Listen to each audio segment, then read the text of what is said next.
એક ગામમાં એક સુંદર અને શ્રમણી યુવતી નમ્રા રહેતી હતી. નમ્રા આખો દિવસ ખેતરોમાં કામ કરતી હતી અને સઘન મોસમના સમયે પોતાના પરિવાર માટે તણખાવા અનુભવતી હતી. જો કે તેના હૃદયમાં એક અનોખું સપનું હતું, પ્રેમને માટે જગતમાં એક યોગ્ય સ્થાન મેળવવું. એક દિવસ ગામમાં એક વિદેશી યુવાન આર્યન આવી પહોંચ્યો. આર્યન એક એવું યુવક હતો જેમણે શહેરી જીવનના તમામ આરામ છોડીને ગાંધીજીના વિચારોને અનુસરીને પરિસ્થિતિમાંથી મુક્તિ મેળવવા માટે પર્યાવરણમાં અનુભવ કરવા આવ્યા હતા. ગામમાં તેનો હમણાં એક સસ્પેન્સ આવ્યો હતો. નમ્રા અને આર્યનની પ્રથમ મુલાકાત ખેતરમાં થઈ. નમ્રા ઊભી રહી અને આર્યને દેખીતી રીતે થોડી શરમ આવી. પરંતુ આર્યને તેની આંખોમાં કંઈક એવી ખુશી અને આનંદ જોવા મળ્યો કે એ તરત જ નમ્રાને આગળ વધવાનો પરિપ્રેક્ષ્ય આપતો હતો. તમને કેવી રીતે ખબર પડી કે મને મદદની જરૂર છે? નમ્રાએ આશ્ચર્ય થઈને પૂછ્યું. તમારી આંખોમાં અજવાળું છે.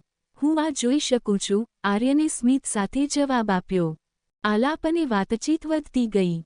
નમ્રા અને આર્યન વચ્ચે એક અનોખી જોડાઈ હતી, જે નાનકડી વાતોથી પણ પ્યારી લાગણીઓમાં રૂપાંતરિત થતી હતી. સમય સાથે નમ્રા અને આર્યન એકબીજાને સંપૂર્ણપણે સમજી ચૂક્યા હતા. નમ્રાએ શીખ્યા કે જીવન માત્ર જિંદગી ગુજારવાનો માર્ગ નથી, પરંતુ તેને પ્રેમ અને સમજણથી ઘેરવાની જરૂર છે.